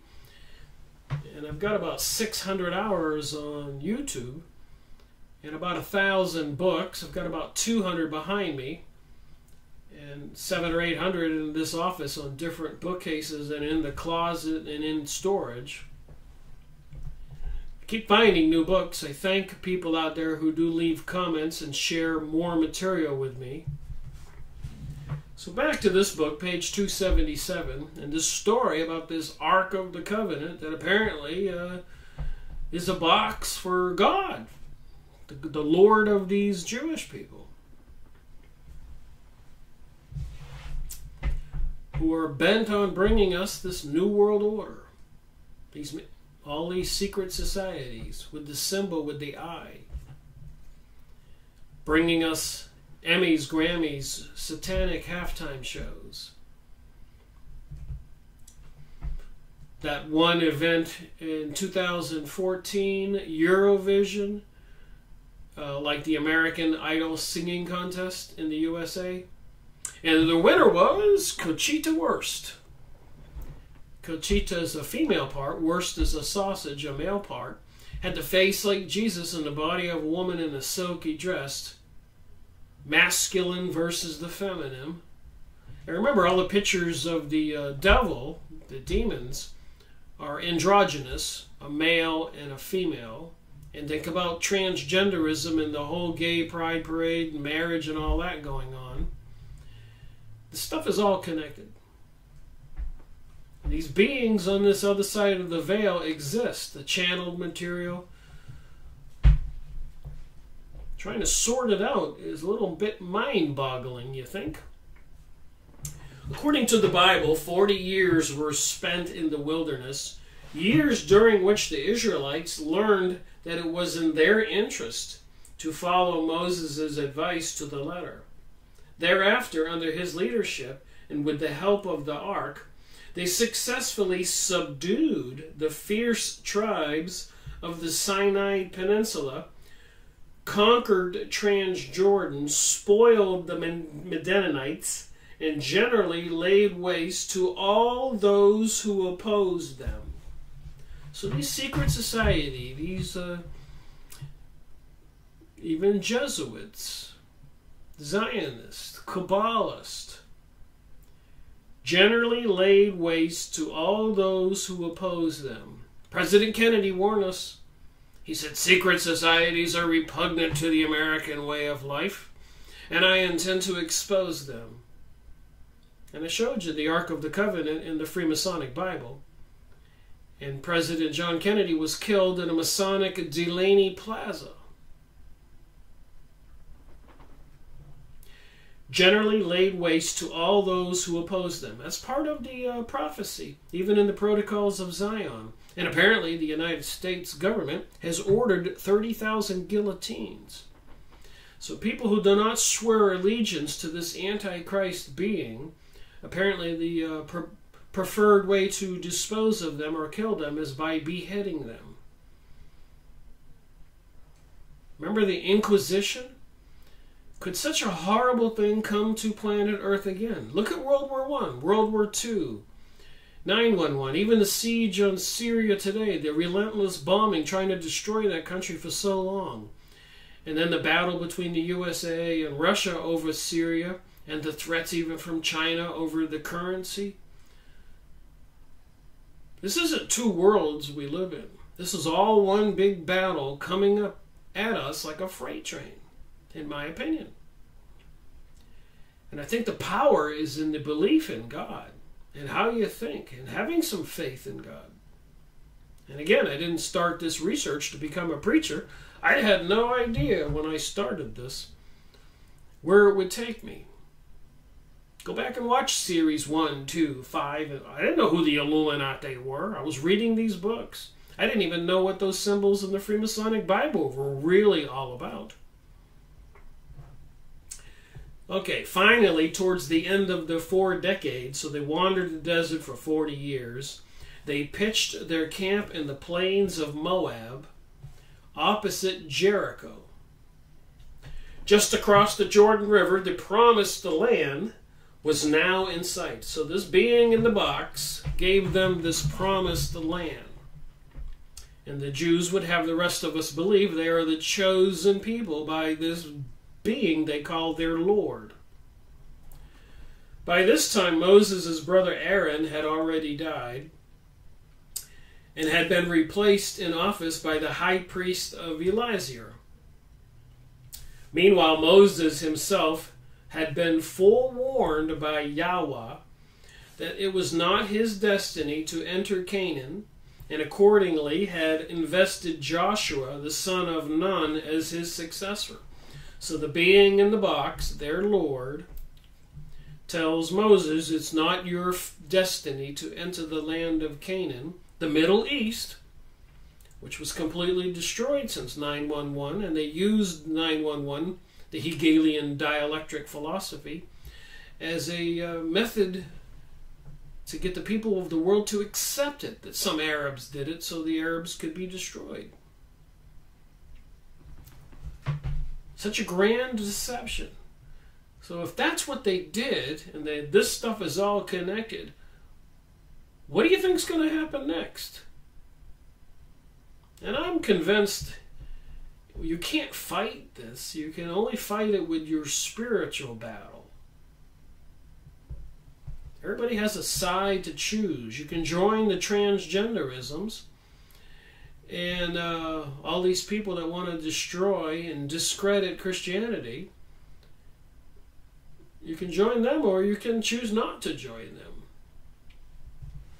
But they'll have everybody getting microchipped, mark of the beast, getting rid of currency and having some kind of cryptocurrency that's a credit on a computer.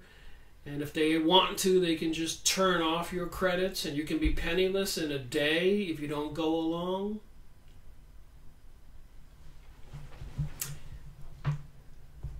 Soon afterwards, Moses died, but not before he had initiated Joshua. So Moses initiated Joshua into the mysteries of the Ark of the Covenant. This book, page 277. And this book, by the way, is 590 plus pages thick. So again, I'm not trying to do an audiobook. I'm reading just a couple pages to show you just some of what's in here. An amazing story, but you have to use your brain, a little discernment, and put this into perspective with the reality and the things I wrote down there that are happening today and the things in all these other videos I made, and kind of get your mind right what you think. At least I'm giving the advice to myself. I learned stuff reading these books and making the videos. An interesting way to study and learn and share. That's why I do it. I figured, why was I learning all this for nothing, for myself, if I didn't share it? So here they are, getting ready to cross over into Transjordan. Moses had died now, and Joshua is now in charge, and Moses had initiated him into these secret mysteries, just like all the secret societies, Freemasons, Rosicrucians, Knights of Malta, Columbus, Zionism, Illuminati, and 1,000 other names. I've made plenty of videos on this stuff. You get initiated into the secret mysteries.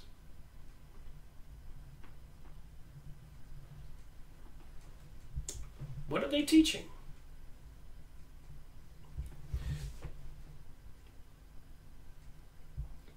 The new leader, therefore, had a formidable weapon at his disposal to deploy against the fierce resistance that he was about to encounter in the heavily fortified city of Jericho.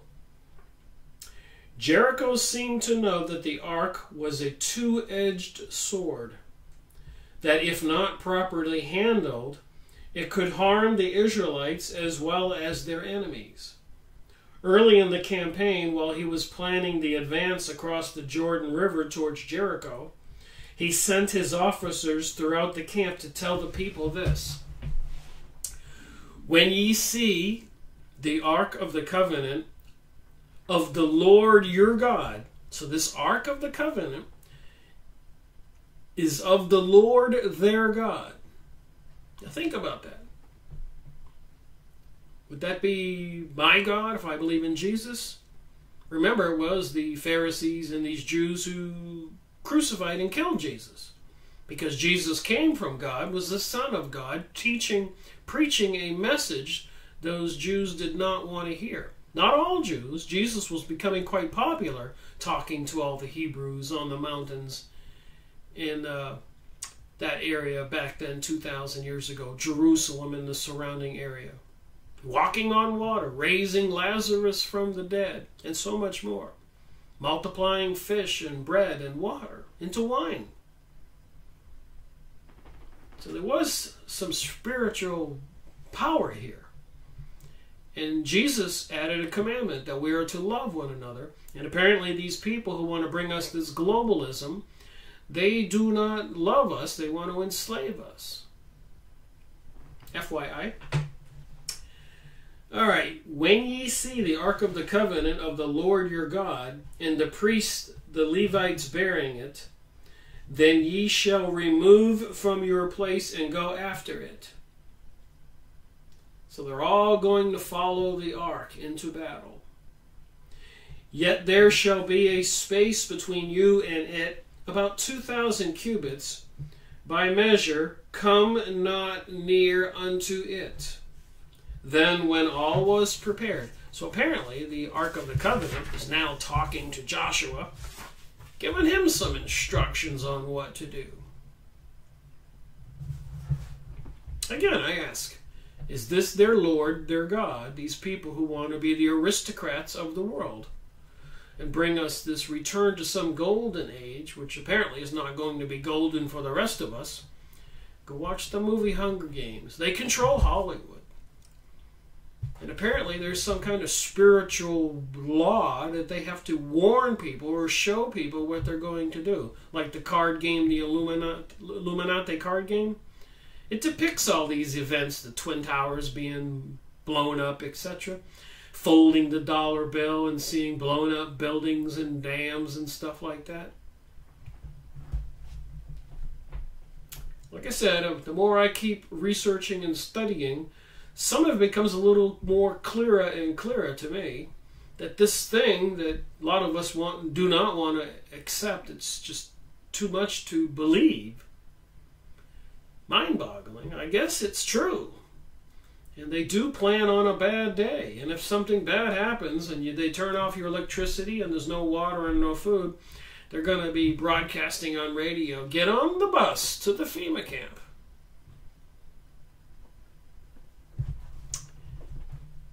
And that, of course, will be the end. Take up the Ark of the Covenant and pass it over before the people. And it came to pass, as they bare the ark, were come unto Jordan. Now get this, remember when Moses came with the Hebrews from Egypt and had to cross the Red Sea to save the Hebrews, he parted the Red Sea. Go watch the movie. And as the Hebrews were on the other side, the Egyptians, the Pharaoh and the army, entered that parted water, and as they got into it, it all collapsed. And apparently, some archaeological find in the news not too long ago, they were diving in the Red Sea and found things they thought were chariot wheels and all this stuff. What are we to believe? Zechariah Stitchins, the Sumerian tablets, planet Nibiru, Anunnaki aliens creating mankind? So Moses saved the Hebrews by parting the Red Sea. Let's see what Joshua does here on the Jordan River. That they bear the ark come upon the Jordan, and that the waters which came from above stood and rose upon a heap. So here Joshua, like Moses earlier, is taking the ark towards the Jordan River, and the waters are rising up like a big doorway to let them through. And those that came down were cut off, and the priests that bare the ark of the covenant stood on firm dry ground in the middle of the Jordan River. And when the priests were come up out of it in the midst of the Jordan, the soles of the priests' feet were lifted up onto dry land. So the ark apparently lifted all these soldiers right up onto the land. The waters of the Jordan returned unto their place. And Joshua spoke, saying, The Lord your God dried up the waters of the Jordan from beyond before you until ye were passed over. So this is the Lord their God. And they don't want people to believe in God anymore. Even the school system is trying to teach that Jesus was a myth. And if I talk to people, and I've talked to many people, I spent years interviewing people, trying to figure this out for myself. And people would say, Rick, get with the program. God doesn't exist. We don't have souls. You live and then you die. They've got people believing that Christianity is evil. They've demonized it. They had congressional hearings in the 1900s. The communists admitted they were going to do it. The Protocols of Zion described they were going to do it. And many other books behind me for the past few hundred years talk about what they're going to do. They're messing with our minds. They don't want us to know the truth. Anyone reared in the Judeo-Christian tradition will be familiar with the details of the assault on Jericho that followed the triumphant crossing of the Jordan. While the main mass of the people stood back at an obligatory distance of 2,000 cubits, more than half a mile, a hand-picked group of priests blowing trumpets marched around the walls of the city bearing the ark. This procedure was repeated every day for 6 days. So now they're going to try to take over this castle, and they're marching around the city with the ark, after the ark parted the Jordan River. On the 7th day, they rose early about the dawning of the day and encompassed the city in the same manner. Only on that day they compassed the city 7 times. And at the 7th time, when the priests blew with the trumpets, Joshua said unto the people, Shout, for the Lord had given you the city. So the people shouted when the priests blew with the trumpets, and it came to pass, when the people heard the sound of the trumpet, and the people shouted with a great shout, that the wall fell down flat, so that the people went up into the city, and they took the city.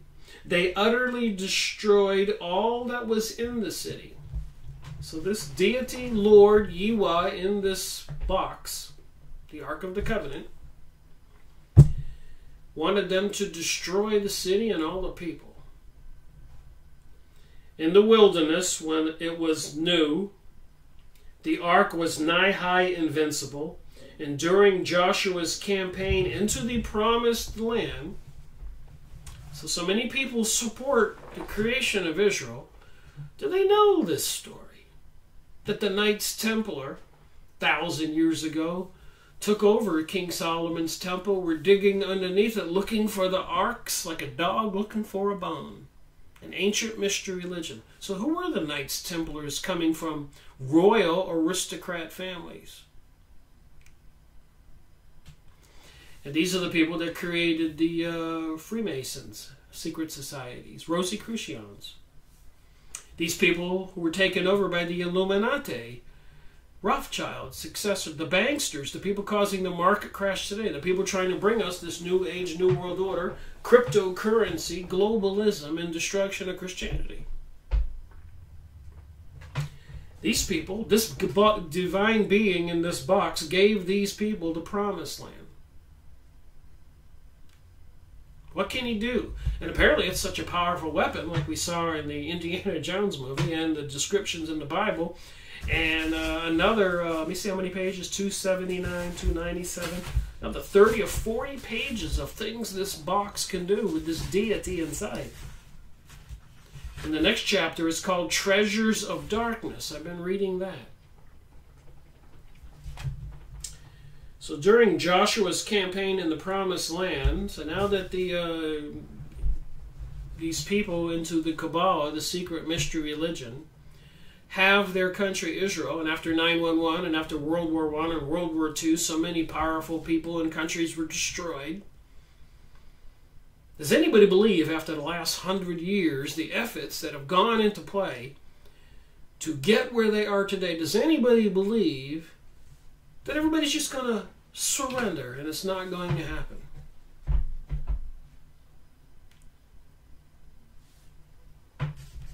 Joshua's campaign in the Promised Land, the biblical testimony suggests that it was continued to play a significant role long after the fall of Jericho. So they took down Jericho. That was that city where the walls fell. Within about 150 years after Joshua's death, however, a change took place. A close examination of the relevant books of the Old Testament shows that by this time, the relic was no longer routinely being carried into battle. Instead, it had been installed in its tabernacle as an important shrine sanctuary known as Shiloh, where it rested permanently. So now that they've taken over the land of Canaan, you know, all of the Middle East, all those countries that were destroyed after 9/11, they let the ark stay in the tabernacle, a tented shrine. So it was King Solomon's dream to build a permanent structure, King Solomon's temple, to house the Ark of the Covenant that was so powerful. The reason for this change was the increasing power and confidence of the Israelites themselves, who, by the 11th century BC, had managed to capture, settle, and control most of the Promised Land, and who evidently felt that it was no longer necessary in such circumstances for them to bring out their secret weapon. And now that the secret society, Kabbalistic Jewish people, not all Jewish people, a lot of Jewish people wrote books trying to warn us. Some Jewish people made famous speeches. I've gone over that in previous videos. Henry Macau, PhD, Jewish author, in Canada. It says here, the Illuminati, the cult that hijacked the world. An upside-down star here is the symbol for the devil. We see our politicians and everybody doing devil sign, the 3-6 signs, the 1-eye sign. What's it going to take for people to wake up? Stuff is real. This self-assurance, however, proved misplaced on one significant occasion, the Battle of Ebenezer, at which the Israelites were defeated by the Philistines, and 4,000 of their men were killed. After this debacle, the troops returned to the camp, and the elders of Israel said, so they lost a huge battle, 4,000 Israelites were killed. So they go back to the camp, and the elders of Israel said, let us fetch the ark of our God from Shiloh, so that it may come among us and rescue us from the power of our enemies.